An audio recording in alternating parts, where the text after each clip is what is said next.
Assalamualaikum warahmatullahi wabarakatuh. Perkenalkan, nama saya Ratu Salma Zahra dari jurusan Sosiologi semester 1 kelas D dengan NIM 12 18 03 01 59. Di sini saya akan memaparkan materi mengenai Ijazul Al-Quran. Materi pertama yaitu mengenai pengertian Ijazul Al-Quran. Kata mukjizat diambil dari bahasa Arab, yaitu ajaza yujizu ijaz, yang berarti melemahkan atau menjadikan lemah. Ijazul Al-Quran merupakan bagian dari ilmu tafsir, yaitu yang mempelajari tentang segala sesuatu yang menyangkut kemukjizatan Al-Quran.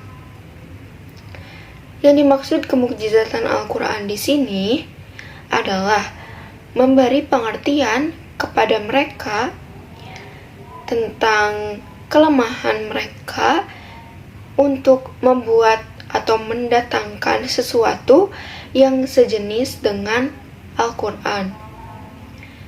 Materi yang berikutnya yaitu mengenai tujuan dari Ijazul Al-Quran.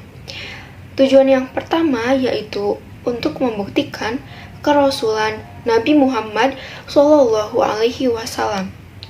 Seperti yang kita tahu, Rasulullah Shallallahu Alaihi Wasallam diutus untuk menyampaikan ajaran-ajaran dari Allah Subhanahu Wa Taala kepada kita umat manusia dan untuk mencanangkan tantangan agar menandingi Al-Quran kepada mereka-mereka yang ingkar.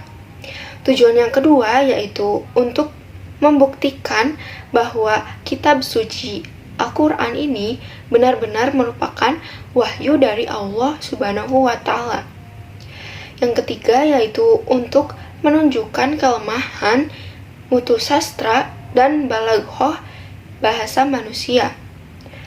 Karena terbukti para pakar-pakar sastrawan dan seni bahasa Arab tidak ada satupun yang mampu membuat kitab menandingi yang sama persis seperti Al-Quran. Yang terakhir yaitu untuk menunjukkan kelemahan, daya, dan upaya serta rekayasa dari manusia.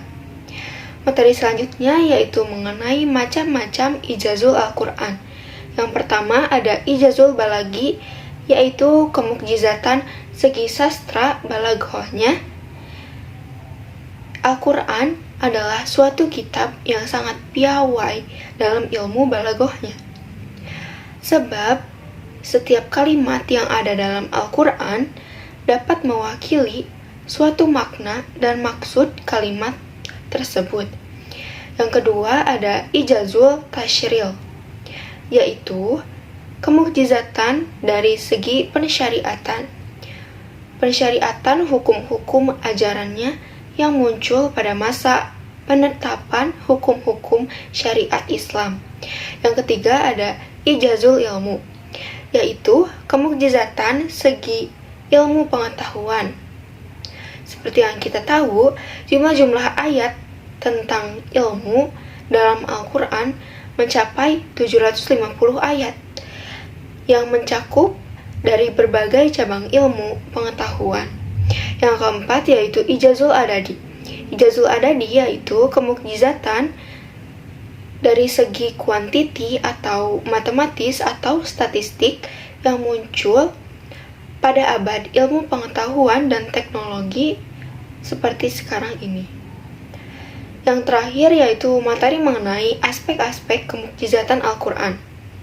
Yang pertama yaitu bentuk ijaz bahasa Al-Quran. Gaya bahasa Al-Quran pada saat itu membuat orang Arab merasa kagum dan terpesona, hingga semua sastrawan dan orator Arab berusaha membuat tandingan untuk menandingi ketinggian dari kitab suci Al-Quran. Namun, mereka selalu mengalami kesulitan dan akhirnya mereka gagal. Yang kedua yaitu bentuk ijaz Al-Quran dalam bidang ilmu pengetahuan. Dalam Al-Quran, banyak berisi benih-benih dari cabang-cabang ilmu pengetahuan. Al-Quran bagaikan gudang yang penuh berbagai pengetahuan dalam berbagai kehidupan, yaitu kehidupan manusia. Yang ketiga, yaitu bentuk ijaz Al-Quran dalam bidang hukum.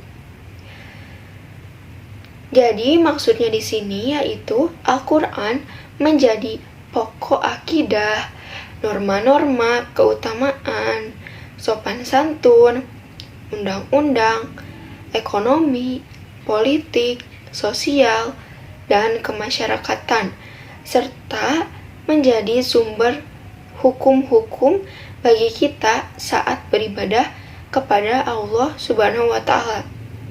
Sekian yang dapat saya sampaikan mengenai materi Ijazul Al-Quran. Mohon maaf bila ada salah-salah kata. Wassalamualaikum warahmatullahi wabarakatuh.